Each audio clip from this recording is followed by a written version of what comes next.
또 시대 깨다 튀어야 되나가 홈 quarantine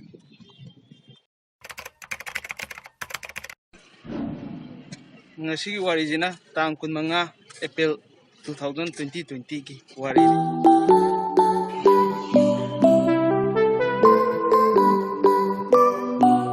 akhoi chi thokpa yum amagi lagi visual hong magi chahi phar pai da adu I chatne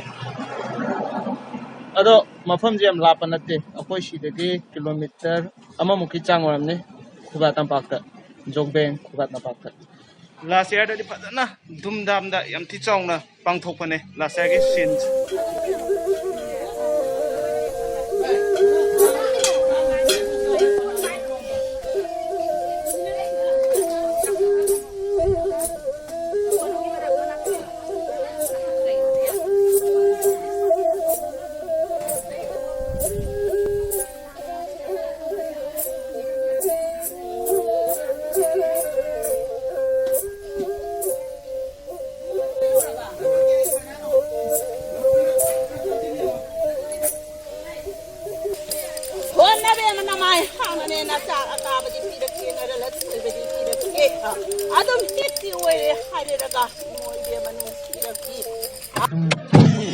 Look guys, I'm going to video member taram nokchari mayam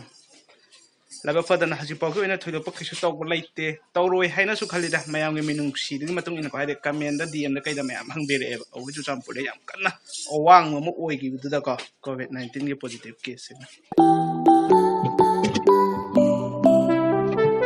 ama tangai le mini si sa akhoi sida ko yam tinang na asing chai chi lo yo ma le akhoi sida ko yam tinak na kamra quarantine center ama hangalai adi mafam da chalu je aduga kawai to in habda hairakke chalu pot khudimak season abda makhoi ge rule ama on pire ko rule dugi niyom du da season da ta di ko season na bagi atra kem da thok thiba mask upajiju season na bagi niyom le je niyom le khangda na mayam inna mayam yawe adudi mask upai kana roi ba noi shor ho ma da phullaga na tra na kong je phanna ba na khung na ra ga da to khane da yot yaw bujina mathakta lai dune ba sigi na khang ma pa ja sida yuwa je sato namjam bi ga ne ba namjam be sigi sida karak to ho do ho loi da sigi makha din ka sata chingda bi ra ga khadang mom do khadai makha sata la ka amana sumaina phadana niyom chumna phadana marks upaga phadana khong je sang la ani miyoi ano um thingna re khangok da na mi ma thingna re aduga itaw be kamai taw ri ge ma se lo tho wa ngang ba ho ni adu di marks upagi quarantine ma faming dinga da ko sigi tupi jani ngoto mai tupi na idreng Japan jen throk pani mai tupi phadi phajare he nang tupi je atopa pis lai traba ai jom to wa ge na block hap kon ko da thanga nai mafam du da hana chalu ji ko aduga halap ko da wa du nga ge dai mafam da yeng kan da kamai to ko to no do haidara yam lapa nate asi da lai ra yam tin nak na lai ado hojiki ki oina de kamra nungsit che asai mo nungsit shit letter yam tin nungai yam tin first air nga ta phangi chalu mafam khudi mak garden dong na park dong na city mong si lai po chine ba ko si je mako ye church ne ba oi to si da ke ta the lai da na ka home quarantine mako ye ken o je quarantine taw ba ge home quarantine taw ge do si da lai church si da ne ba mako na quarantine taw kama to ino hai matam da akoi Churachandpur ta ri ba jati ji di khambra Manipur ta ri ba jati puna mak to adi tangkha me hen akoi Churachandpur da puna ta min nei hai tare tribal da haga paite kuki jomar mayam ama leidana ko sungum de loi ta ba ko moi kam ti faje am da makhoi de kamra makhoi gi jati gi oiba kamra ambulance service le maina masa gi jati gi oiba tribal khuding gi loina church lei de ba adamaina church le amina laikai khuding gi church amam lei ra tare aduna makhoi le kai duna makhoi mafam duda quarantine center oini ana adamaina makhoi group ta haine ba pom ta adu chumam dong male adu gi matungina hajek lei si church ta ni dana si moi negative oi test to ta dia aduga negative ko ga yum da point quarantine to chu na tharak pani medical report piraga adubo mayam na idea koi ki WHO na haiba jana kangon do adudo sin da thungna ba tawje adugi hafta ani da tawje haineraga hafta ani phadre bu asida thamba ekoi maitai gi club mayam lay adubo yoksang matam durga puja matam panthoi bilata matam da khatang thule aduga atopa matam da di 100 ki manung da 10% khatane haje function tawri aduna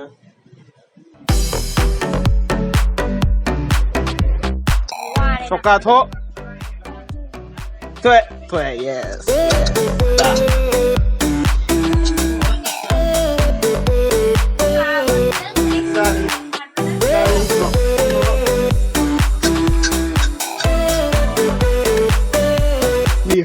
Kananta po siya ito, drive sabi ro. Ay, sabi ro. Last one naman, ahun nagsana ba da? Ahun na inang kami na. Nandaw kayo ay po. Kalo re, follow da dong ho je. Freeze ta maro idra wano follow da je. Sina kay halwa. Kanay makong na yam tigre ra. Camera tu makong di de.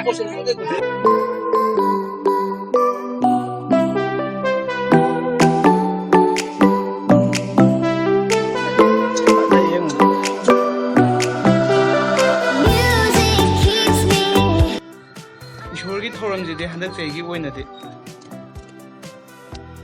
maming tang oina taw akoi school quarantine center oi leile mene sida class 3 buk tamakone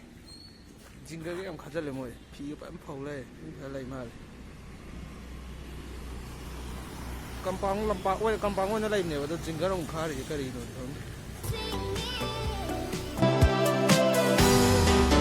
mayamna khalamgani asian chira matamjida tawdaju yaba thaba abane haba adubo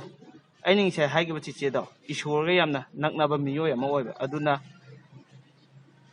tawda yadaba moiba